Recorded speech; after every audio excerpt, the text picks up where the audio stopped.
Bertemu kembali dan tadi kami bawakan laporan trafik bersama Ridaudin apabila umat Islam yang menyambut Aidiladha di perantauan mula pulang ke ibu kota untuk persediaan kembali ke pekerjaan esok. Dan kesesakan trafik ini tentunya sudah menjadi sebahagian tradisi atau norma ketika sambutan perayaan. Tapi saya juga ingin bawakan cerita di sebalik satu tradisi yang mungkin tak ramai yang tahu, iaitu tradisi Aruh Ganal. Dan Aruh Ganal ini sebenarnya salah satu adat tradisi dalam kalangan masyarakat Banjar di Malaysia. Dan tradisi ini diteruskan oleh masyarakat Banjar yang antaranya terdapat di Jalan Banjar Bagan Serai Perak, yang juga antara lain bertujuan untuk mengumpulkan keluarga dari seluruh negara untuk majlis ini. Tapi apa sebenarnya Aruh Ganal dan apa keunikannya? Kita nak terus bersama dengan rakan setugas editor Astrawani Ehsan Yahya. Ehsan yang juga antara tetamu kehormat ataupun guest of honor VIP di majlis Aruh Ganal. Boleh Ehsan kongsikan sedikit apa sebenarnya majlis ini? Ya, terima kasih Naila.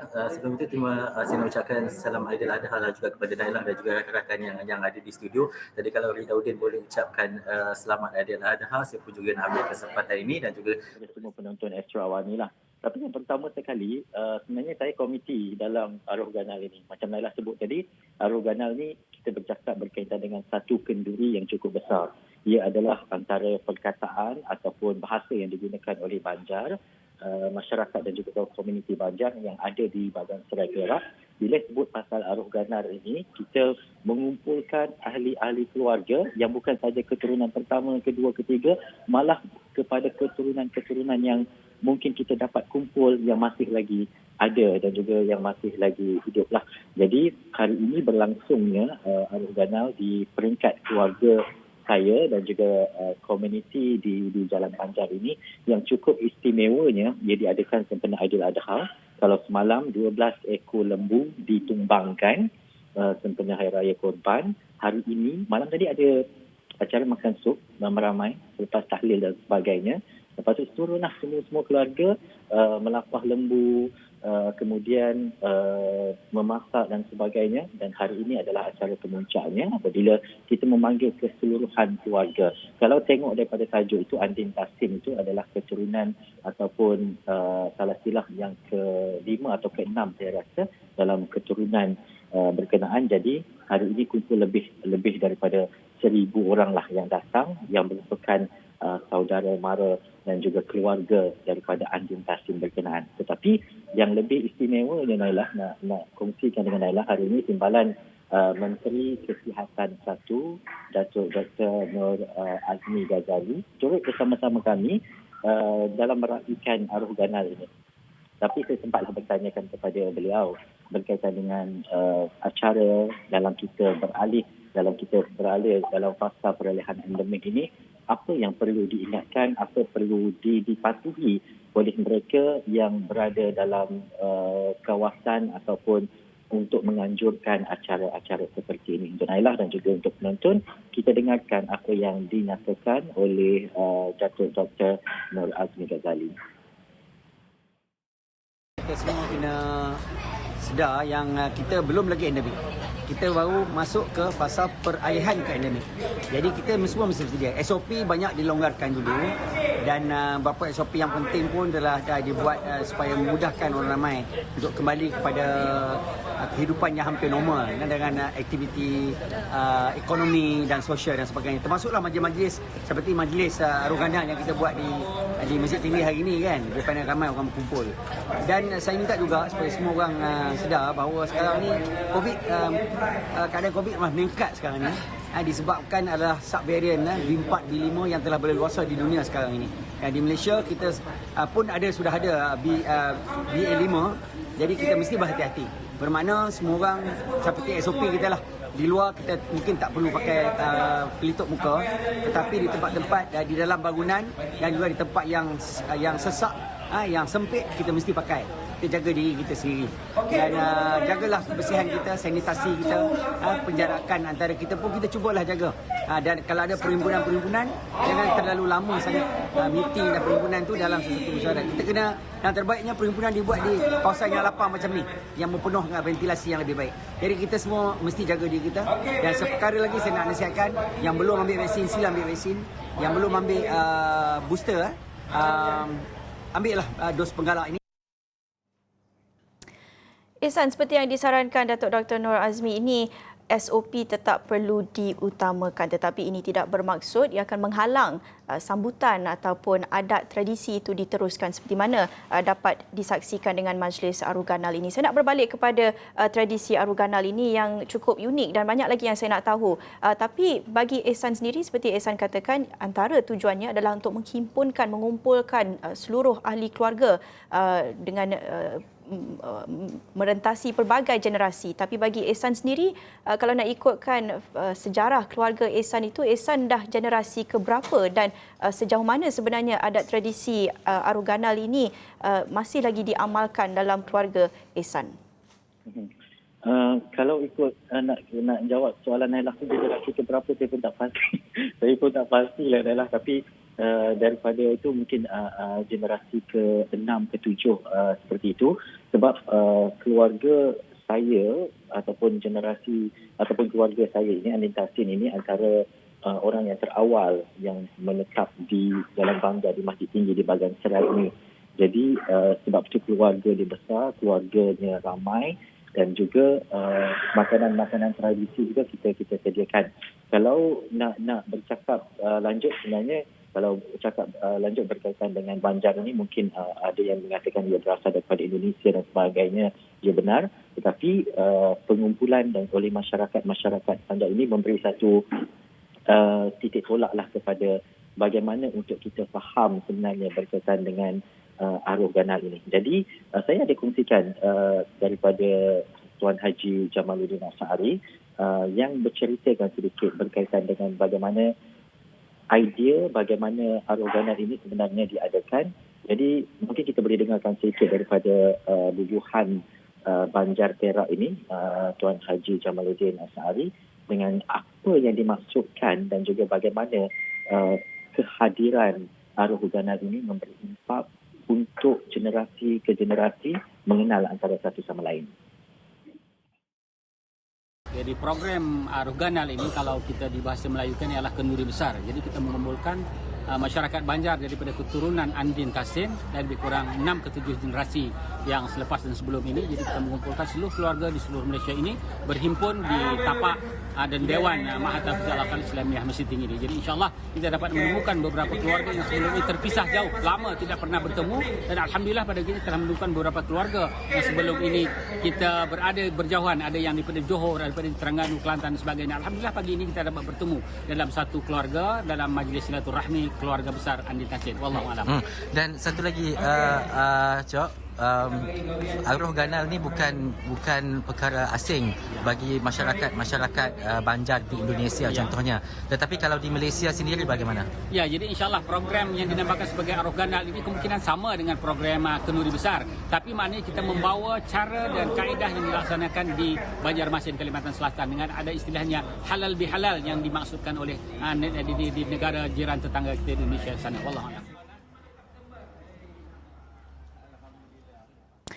Ya, cukup menarik perkongsian itu sedikit sejarah ataupun penjelasan di sebalik erti sambutan ini bagi komuniti Banjar. Tapi kembali kepada sedikit sejarah ataupun perkongsian daripada Ihsan tadi, yang mungkin Ihsan tak pasti generasi keberapa Ihsan dalam komuniti Banjar ini, tapi boleh dikatakan Ihsan ini antara generasi muda komuniti Banjar yang masih lagi meneruskan tradisi ini yang seperti kita dapat saksikan dengan Aruganal ini. Tapi kalau nak dikatakan Aruganal dan juga antara lain lagi adat-adat tradisi yang masih lagi dipraktikkan, diamalkan sehingga sekarang, apa mungkin bezanya bagi generasi muda sekarang yang ingin lagi meneruskan tradisi ini, ataupun adakah mereka sudah pun hilang minat atau ada lagi yang cuba menghidupkan kembali amalan tradisi ini? Betul lah, bila bercakap berkaitan dengan tradisi dan sebagainya, kalau kita ada big party, family day dan sebagainya, dia punya istilah ataupun dia punya keadaan itu sama. Tetapi bila kita bercakap berkaitan dengan tradisi ini, dia sedikit berbeza. Apabila kita mengimbau balik sejarah keluarga, bagaimana keluarga itu datang ke satu-satu kawasan, bagaimana tanah itu dibuka dan sebagainya, ini yang memberi kepada sesuatu yang sedikit berbeza. Kalau anak-anak muda, saya tak adalah muda, tapi mungkin ada sepupu-sepupu yang lain ataupun keluarga-keluarga yang lain yang lebih muda. Ini masanya untuk dia tahu, oh ini sejarahnya, macam ni sebenarnya berkaitan dengan komuniti Banjar dan Anir Kasim. Saya tidak nafikan, Naila, dalam kalangan anak-anak muda sekarang ini yang mungkin lebih muda daripada saya ketika ini, tidak tahu pun berbahasa ataupun bercakap Banjar. Dialek dan juga cara bercakap itu dah tak sama dengan orang-orang tua ataupun warga-warga emas terlebih dahulu yang begitu fasih bercakap dalam bahasa Banjar. Ini perkara yang perlu anak-anak muda pelajari, sebab itu ia mengumpulkan semua. Bila kita bercakap berkaitan dengan hari keluarga, tetapi dalam masa yang sama mungkin ada yang kita tak kenal pun. Oh, sebenarnya ini adalah sepupu kita. Mungkin berselisih bahu di Kuala Lumpur, kita tak tahu. Itu adalah keluarga kita yang sebenarnya. Tetapi bila kita ada di majlis-majlis seperti ini, secara besar-besaran kita kumpulkan kembali keluarga-keluarga kita yang ada di setiap pelosok negara, baru kita dapat kenal dan juga sedikit sebanyak dapat memahami dan juga mengenali tinggal dekat mana dan sebagainya. Walaupun Nailah bukan dalam komuniti Banjar, tapi ada yang bertanyakan kepada saya berkaitan dengan Nailah Huda dan juga dikirim salam kepada Nailah Huda. Dia kata kirim salam kepada Nailah Huda, dia Sawan ni dia cakap macam itulah dekat saya. InsyaAllah ada peluang lain kali untuk saya turut terlibat dengan Aroganal ini. Tapi saya nak tahu, kalaulah ada peluang untuk saya datang lain kali, Aroganal ini khusus untuk Hari Raya Aidiladha saja ataupun boleh diadakan pada bila-bila masa? Kerana kita tahu Aroganal ini kalau ikut penjelasan yang diberikan tadi, mengikut definisinya bermaksud kenduri besar-besaran. Jadi kalau Aidilfitri pula bagaimana? Ada tradisi-tradisi yang juga diadakan sepanjang tahun pada perayaan lain bagaimana? Dia boleh dilakukan pada bila-bila masa, sebab selalunya bila adanya majlis seperti ini, kebiasaannya bila hari raya ni ramai yang pulang ke kampung lah. Jadi untuk berkumpul tu lebih senang. Tetapi kalau di Kuala Lumpur, kalau di sekarang ini hari raya Aidiladha, jadi kita panggil ramai. Lepas tu adalah makanan-makanan tradisi macam-macam wadai kipeng. Kalau Nailah tak pernah dengar kan, kalau kuih itu masyarakat Banjar panggil dia sebagai wadai. Dia tak panggil kuih, dia panggil wadai contohnya. Lepas tu kalau saya nak undur diri, Nailah saya undur diri lah. Saya undur diri dulu lah. Tapi orang Banjar dia akan cakap barulaan lah. Dia macam tu. Dia lain sikit. Dia punya bahasa, dia punya dialek dan sebagainya. Jadi kalau macam masjid, mungkin orang komuniti Banjar dia panggil masjid. Masjid. Kalau lama, dia akan panggil lawas. Maksudnya, mungkin lawas tu bahasa dia kadang-kadang lain kan. Tapi orang Banjar dia panggil masjid lama itu sebagai masjid lawas. Maksudnya masjid lama. Lawas itu adalah lama. Itu dia berbeza dalam perkataan-perkataan macam tu. Anak-anak muda sekarang mungkin dia berbeza sedikit ataupun kadang-kadang dia tak kenal perkataan-perkataan seperti itu. Bila adanya bubuhan arogan seperti ini, sedikit sebanyak belajarlah. Belajar bercakap, belajar mengenali orang-orang yang lebih tua contohnya. Masih ada sebenarnya orang yang kita tak pernah jumpa pun sebelumnya. Dia pun agak terkejut juga yang mungkin 20 tahun dulu saya dah tak berjumpa dengan keluarga saya yang lain. Hari ini alhamdulillah dapat berjumpa kan. Itu sesuatu yang saya rasa dia ada menimbulkan sedikit rasa hiba dan juga rasa sedih apabila kita berkumpul ramai-ramai seperti ini. Dalam masa yang sama kita mengenang balik ada baru beberapa bulan ataupun baru beberapa hari dalam ahli kalangan keluarga kita yang tidak berada bersama-sama kita. Walaupun kita ramai tetapi kita merasalah kehilangan yang sebelum ini kita dapat tatap wajahnya, tapi bila berkumpul mungkin tak ada. Ya, Ihsan, penting untuk tradisi dan bahasa itu diteruskan dan saya kira ini satu peluang baik untuk Ihsan sendiri mungkin dapat menyampaikan sedikit ucapan sempena Hari Raya Aidiladha ini mungkin dalam bahasa Banjar seperti yang Ihsan kongsikan sedikit tadi. Kita berbaki 1-2 minit saja lagi. Ihsan, ada ucapan yang ingin disampaikan? Ucapan dalam bahasa Banjar, saya bukan orang yang pandai sangat bercakap dalam bahasa Banjar.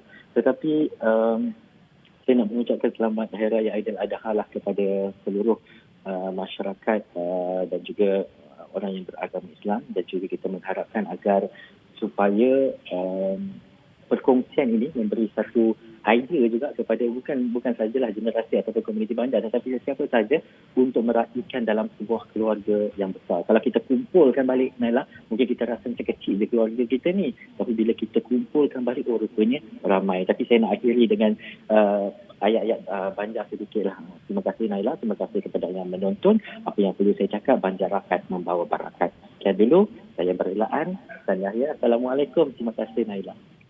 Baik, terima kasih Ehsan Yahya. Cukup menarik perkongsian itu, tradisi Aruh Ganal yang masih lagi diamalkan komuniti Banjar seperti yang dikongsikan Ehsan sebentar tadi. Dan itu saja untuk cerita pada jam ini bersama saya Nala Huda. Jumpa lagi. Salam hormat.